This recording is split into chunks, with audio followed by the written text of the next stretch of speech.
APU. American Public University is proud to present The Everyday Scholar.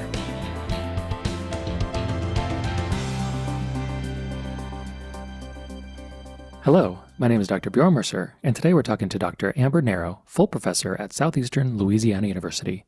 And our conversation today is about storytelling with data. And welcome, Amber.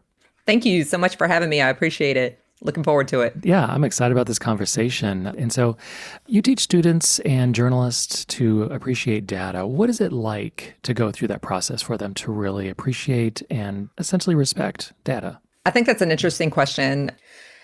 It's a challenge in the very beginning when we first mention the word data in a class, or data, however you'd like to say it. Their eyes glaze over. They're very concerned about how they're going to use math in their stories. And the first thing they think about is numbers, and I'm going to have to number crunch.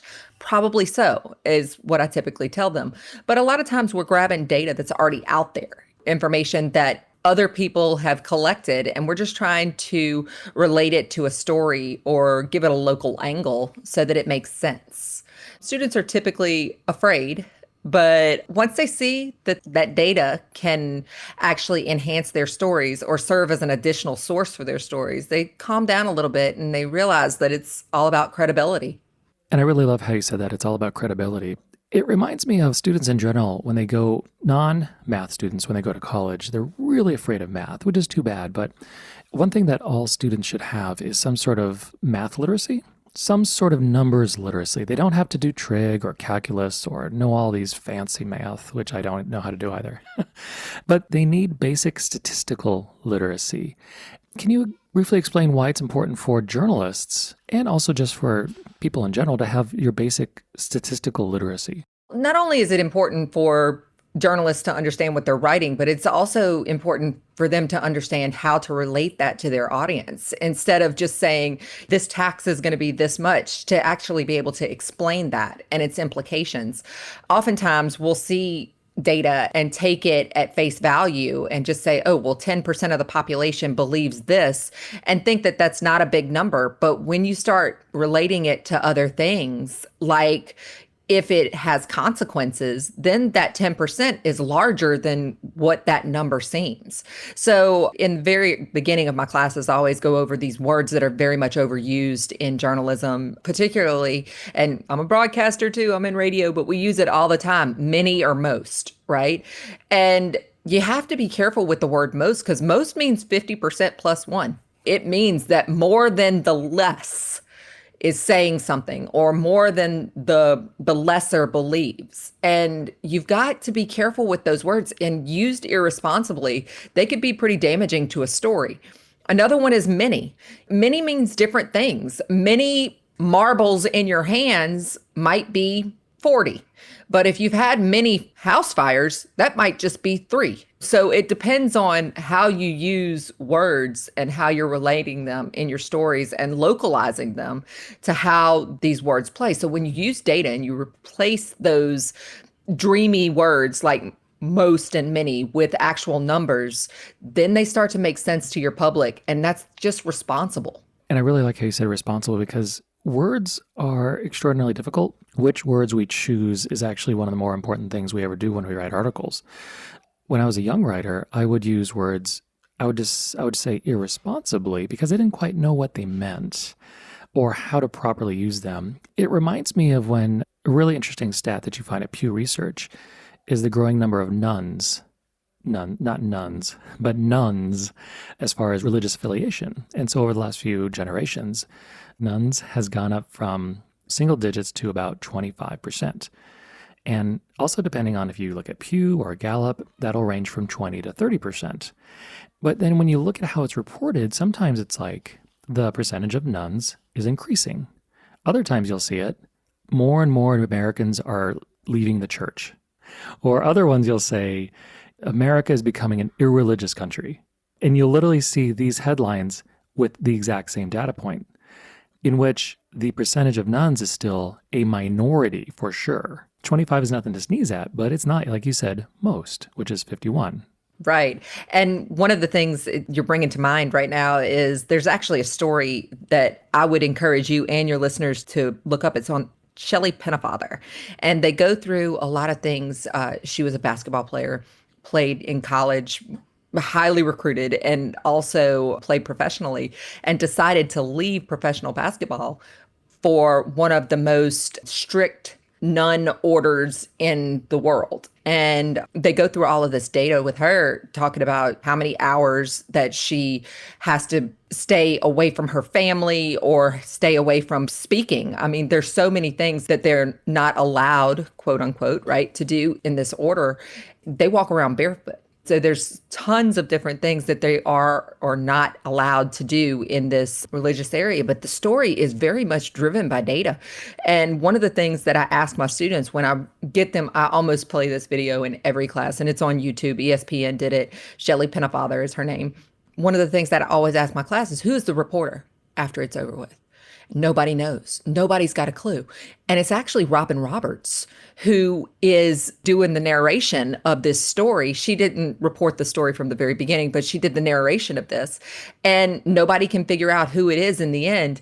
And it's because you're so focused on all of these things that this nun can or cannot do that you're just not paying attention to who's telling the story. And as journalists, isn't that what we're supposed to do, is tell the story and let the story be the center of attention rather than ourselves? With media and today, and it's not that it's anything new to contemporary humans where there's a drive for fame. And journalists also are driven and some want the Pulitzer or any other number of awards, and so they want it to be about them. But good journalism is about finding the truth, and good journalism is about putting that story out there. And so can you give us some examples of storytelling with data? You just gave us one, but can you give us some other ones? Sure. And look, and that's simple data, right? It's simple. How many hours she's inside, how many years. And look, one of the things that she couldn't do was embrace her family for 25 years. So the story wraps around the fact that she's going to hug her mother, probably what will be the last time ever, because by the next time her mother's up in age and she may not be with us any longer. So you start thinking about those numbers and how that simple data can drive a story. And then all of a sudden people start paying attention just because it's just simple numbers, right? But you can also do things like with the CDC numbers that are released, comparing them to local data, local information. And we've all been doing that in our heads for the last year. And that's what's been driving this pandemic, is the data. And as soon any healthcare story that doesn't have a good set of data in it, it's probably not worth the paper that it's written on, because you can talk all day long, but until you put real numbers to things and see how it affects things, it's hard to grasp that information. Another thing that college students get real frustrated with is sometimes they can't get a whole lot of crime statistics on campus, right? So crime statistics are also very strengthening for stories as well, both to let people see how much crime is on campus, but also, by the way, everyone in universities, to let people see how it compares to the rest of the community, to the rest of the state. And looking at those comparison data, a lot of times you see that it's not as bad as you think, or maybe it does need some attention. So it actually brings a light to a story, or it lets people see that it's not so bad as we thought it was. It's bringing reality to situations. So here's a question. Obviously, we've all gone through COVID. COVID's not done as of today, May of 21. And even when COVID started, I remember I watched a Black Death documentary, and back in 1348, it didn't really go away for like 4 years. And after I watched that, I'm like, this is going to be here a while. And here we are, a year plus later. So my question with COVID is, how have people interpreted and misinterpreted the data? How is it that some people ignore the data? Just as a personal aside, we lost my mother-in-law in March to COVID, and that was March 2021. That was not March 2020. We are on the end of it. We're starting to see the light at the end of the tunnel, we think, right? But she passed away, and her appointment was scheduled to get her vaccine. So data is only as real as it is personal, isn't it? So like, you only believe it when it starts hitting you, and then you start seeing the numbers and start believing them. As long as you've got kind of in your mind that something's not real, if you don't have to face it, then all the better. But when it's in your face, then those numbers start making sense. Also, on the tail end of that question, there's been so much irresponsible reporting of data that it's hard for consumers sometimes to believe what's going on. And by reporting, I don't necessarily mean mainstream media or professional media, because we've got a social media that we start believing data and information from, as well as just the net in general. People are kind of numb to data. So you have to be very careful with making it real. And I really like how you said data is only as real as it is personal. And that totally makes sense, because if you live in a community, or if you live in a more rural area where the number of COVID cases are like 5 or 3, and then it doesn't impact you, I can see how you'd be like, well, this isn't really real. But then people are so limited by their own experience about what's around them that you have to always look at the world and your community and the people around you, and then just see what's going on and not base everything on your own lived experiences, because everybody has a different lived experience. So can you describe some storytelling with data, say in business or in academics? Sure. In academics specifically, some of the stories that my students have told have been things just like how many people were attending, in attendance at events. That's been a huge thing that we've been looking at just over this past year. And, everything's COVID right now, so I apologize for that. But I mean, just about every story that my students did in the spring wrapped around COVID in some sort of manner. I mean, I was challenging them by the end. I was like, if you can get to the end of this story without saying COVID, I'll give you 10 points, right? I didn't do that, but I felt like it. And I think that one of the things that we can do as academics is not only look at the success rate of things, but also look toward the things that we can improve upon, right? And as journalists covering academics, we've got to listen for those things. And you've got to challenge your readers to challenge the decision makers, right? And that's what we do with data as journalists. We put it out there, we let the public consume it, we explain it the best that we can using factual information, not trying to manipulate that data in some way to support what we're doing, but actually starting with the data rather than trying to find data that support what we do.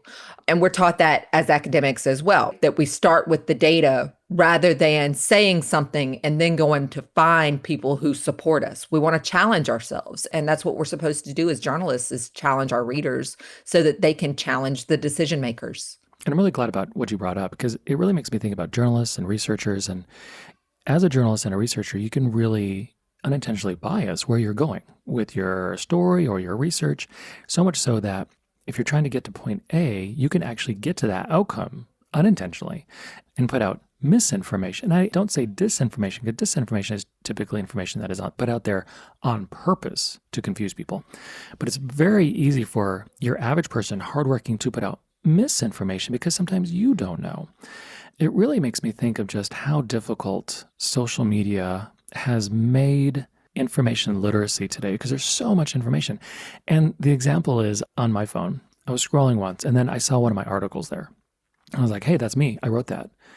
But then imagine if you have somebody who's out there who's really trying to put out disinformation, and they do the certain things to get their articles promoted or this and that, and then their articles could start being on people's news feeds. And then it's catchy title and people are like, let me click on that. And more clicks get more people. And I'm not going to say nefarious writers, but people who want to put out disinformation, you can see how that could creep into people's news feeds. Now, how can people fight that? And that sounds funny saying fight that, but how can they really help their own information literacy to sift through so much data today? It's interesting that you asked that, because I hear this a lot on different podcasts. I've actually heard it on yours as well. I'm not sure which episode it was.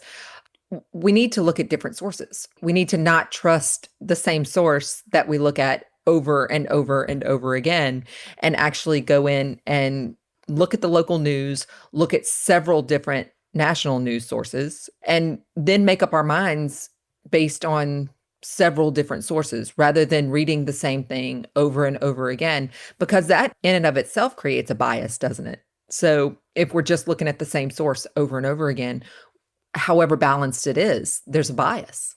And I'm glad you brought that up, because it makes me think of the media landscape over the last 4 years. And the last 4 years will be really interesting to write as far as history goes, and how the media reported and how certain media was biased. But where a certain story occurred and then an outlet took it up, They didn't actually verify that story, but they ran with it. And then the other outlets are now behind the ball. So they run with it, and then they verify it by verifying with the original person. And then it's very easy for 2, 3, 4 media outlets to then have the same story, and then the original author then is discredited. Then you have all these stories come out. And then media outlets will then be like, oh, well, we made a mistake, but people never see the correction. And first of all, why is the initial reporting so powerful, and why does everybody miss the corrections? Well, mainly because if you are a media outlet, you're going to use your space wisely for trying not to be too critical. But you're probably not going to run with it at the top of the hour. What bleeds leads, right? Still. And I've actually talked about this on my show on KSLU here at Southeastern recently about the public and our desire to see things that are not so positive. And I include myself in that, and not seek out the things that are negative. But we're very critical of the news to show that negative stuff first. Well, I got news for everybody. If we didn't like it so much, it wouldn't lead. So as the media, we're responding to the want of our public. And unfortunately, that's what we get. And what they want to see is that big punchy headline, right? And when you correct yourself, we as the media aren't going to lead with that. And then they're not going to search for it. It makes me think, and this is the one example I'll have, a little while ago, Fox News, they ran with a story that said that the Biden administration is going to force everybody, and I can't remember what the exact term, to reduce their meat intake by 90%. And then very quickly, some Fox shows were like, I'm going to eat burgers whenever I want, and Biden can't make me only eat one burger a day. And then by the end of that weekend, very quietly, they're like, you know what? We have to retract this because this is actually just a University of Michigan study about the environmental impacts of reducing your meat consumption. And so when I saw that, and I actually read the 2020 University of Michigan report, it's a great report, very interesting. But in the reporting and then in the corrections, nobody ever talked about the actual report. It was just about the big bad political whatever is going to force you to do this. When I think a better conversation to have is like, why is it as Americans we eat about 220 pounds of meat every year on average? What does that mean to health? What does that mean to long-term health? What does that mean for how many animals? I mean, there's so much rich reporting that could go into that was completely lost. Oh, it's data rich for sure. Just starting with the 220 pounds thing. So I'm 5'4". I'm not 220 pounds. And I think of that as the average person is eating more than my weight in meat.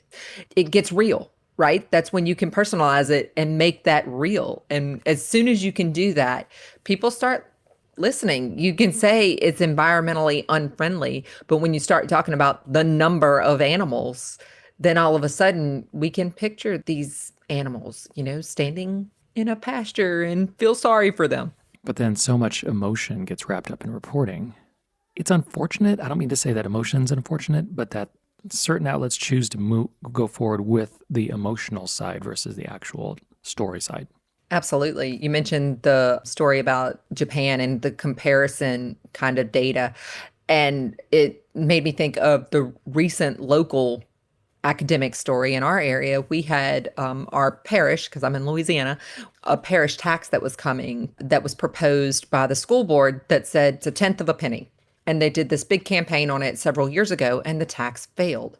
I spoke to the superintendent, Melissa Stilley, here in Tangipahoa Parish, and I remember her saying, we've just got to make people understand what this money is going to do and get them to trust us with it so that we are not irresponsible with their tax dollars.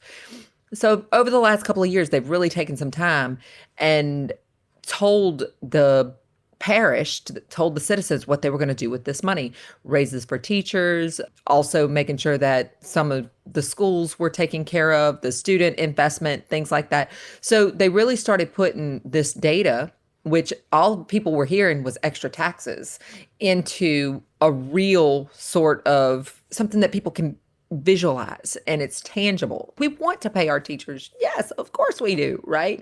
So as soon as people started seeing that data turn into real things, the tax passed just a few weeks ago. And it was a lot to do with comparing that data and saying, what does this tenth of a penny mean to the normal household? How much is it in real dollars? And is it worth investing these real dollars into our teachers? Well, yeah, of course. So it's just making that data be real.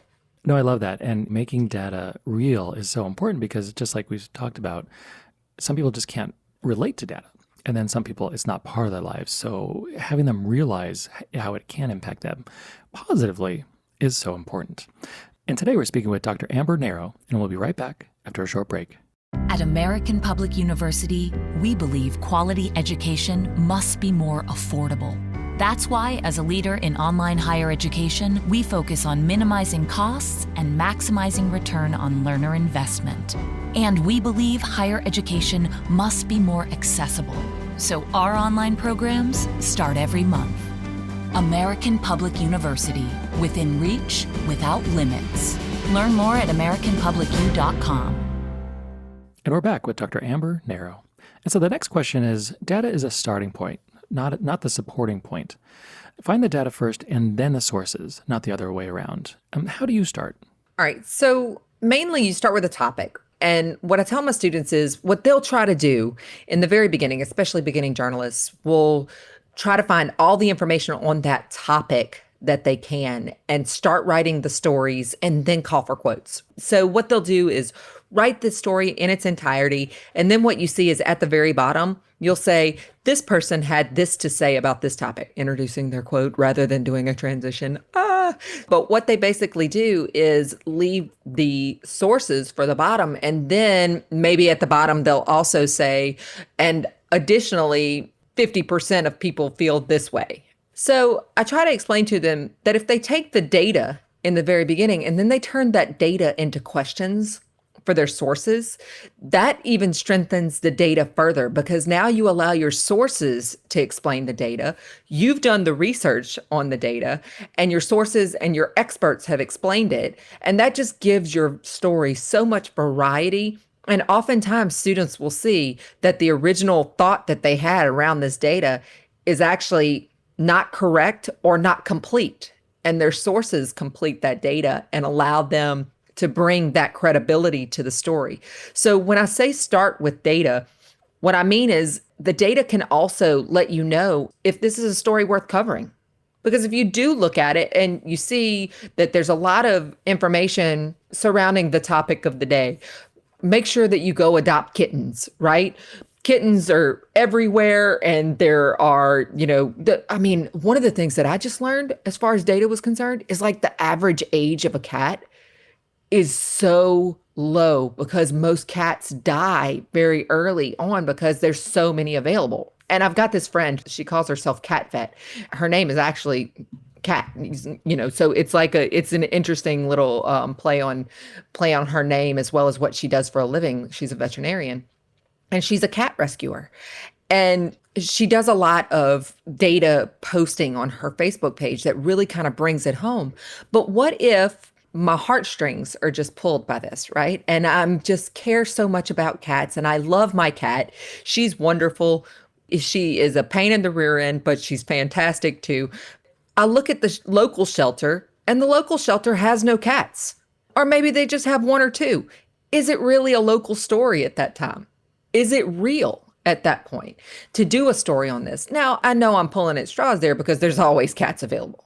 But I tell my students, if you don't know that, or if you tell people to go to the Tangi Animal Shelter here in our area without calling them first and finding out that they've had to close their cat kennel for a little while just because they're cleaning it or whatever. It's timing, it's data, it's understanding that the data is the starting point, but it's not the story, and that you've got to go and find information to support that story. And like I said, I know the cat story is a reach, but it still could happen where you're sending people to a place that can't help them because you haven't gone past the data and asked the questions of your local experts.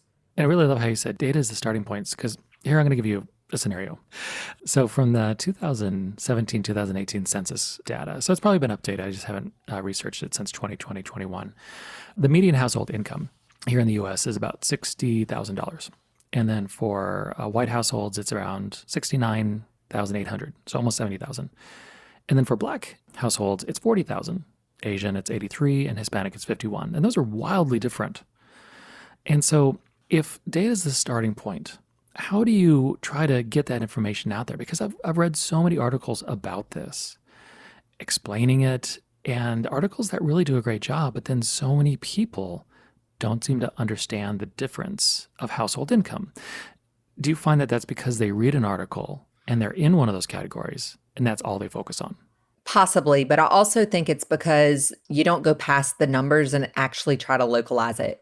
Because we talked about it in the very beginning and said that data is only as real as it is personal. We said that in the very beginning. So if you're not trying to make it specific to an area, and the best way to make it personal is to localize it, right? Is to figure out how that national data compares to what's going on with us locally. When you were talking, I also thought about the example of when you've got the housing situation going on right now. And real estate in my area where I live right now, I mean, if I put my house up for sale today, it's gone tomorrow. So it's pending before it hits the online real estate area. If you're doing a story, it's also time sensitive to whether it means something today versus tomorrow. And you might do a story today on how important it is for young people to have home ownership. But if there are no homes to buy in an affordable range for young people right now, how in the world are you going to write this story and let the data support it? So if you start with the data and you just see that the housing, the availability isn't there right now, that listings are hardly available, maybe that's the story that you need to focus on right now, rather than how important it is for young people to buy homes. When in your area, the real story is the affordability and the availability of property. Right. And that's completely true. Now, my last question for you, since you do teach at a school that has a journalism focus, correct? We have a journalism concentration, both television and multimedia, as well as, and those two are together, as well as sports. So how do you encourage students to potentially go into journalism when working in journalism is really hard today? So many newspapers, so many places have cut their staff. It's this weird thing where there's a lot of really good journalism happening by, quote, non-professionals who are professionals.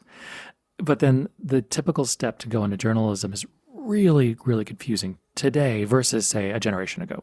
You know, the best thing to tell them is that they've got to differentiate. They've got to figure out how they are better than the rest of what's out there. And mostly, to be honest with you, it's their writing skill. So I think a lot of people who listen to people like us and we're talking don't realize that there was a lot of stuff that went into just planning this podcast, that we wrote back and forth over questions that we were going to talk about and had a conversation planned before we got here, that it's not just about turning on the mic and going. When I do my show on the radio, I always talk to my guests before they come about the topics that we're going to discuss. And I get them to arrive about 15 or 20 minutes early so that we can do kind of like a little pre-interview about it. So I know exactly what I'm going to talk about. My questions are written down. I pay attention to what I'm going to ask. I have kind of an idea of what's going on. And I think what a lot of people think is that you just show up and you turn it on and you go, and they don't understand the process of writing and researching and figuring things out. And I'm sorry, you're not going to make it on that pretty face for long. You got to have a brain in your head, and you got to figure out how to write a story concisely, because that's probably where you're going to start, is writing. And if you're good enough and you have a pretty face, then you might get on camera. And I love that because this doesn't sound funny. There's nothing wrong with pretty faces. And cable news has lots of pretty faces, and they're good people and they're hardworking people. But to be able to write a story that does go into depth and does explain is a differentiator. Because unfortunately, when we do watch a lot of news, it goes into such surface level information that you actually don't learn anything, and you're just repeating what this person said or that person says, where they're just trying to honestly manipulate you. And I feel bad saying manipulate, but they are. They're just trying to get you to believe a certain thing. To be able to write, and writing is one of the things I encourage everybody to do. As a business person, as a communicator, as a professional communications person, as anything, you have to work on your writing. And that is one of the greatest differentiators that you can actually develop. But once you figure it out, you're like, okay, I know how to do this now. And I can actually write my thoughts coherently so other people can clearly understand. It's not about the length, it's about the clarity of thought. Absolutely. And, I want to also say that the data brings another level to your story. And a lot of journalists have been using data forever. This isn't new. But what I think that we've gotten away from as journalists is that localization of the data.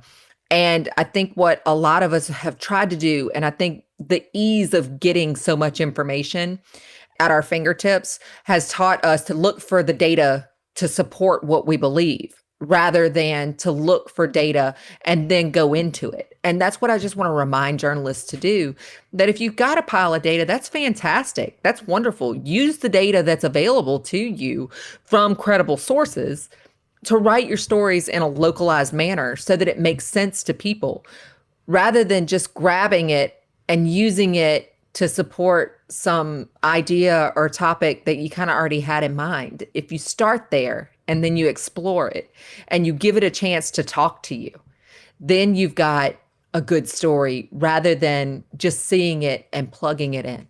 Excellent. Absolutely love that. Really, really great conversation today. Thank you, Amber, for, again, really data-rich, story-rich, really great talking points about storytelling with data. Any final words? Just like I said, the final thing is write and don't be afraid of numbers. Let the numbers talk to you. It's okay. They're not as difficult, especially if you start exploring experts. And so thank you. This is an absolutely wonderful conversation. And today we're speaking with Dr. Amber Narro about storytelling with data. And my name is Dr. Bjorn Mercer, and thanks for listening. For more information about our university, visit us at studyatapu.com. APU, American Public University.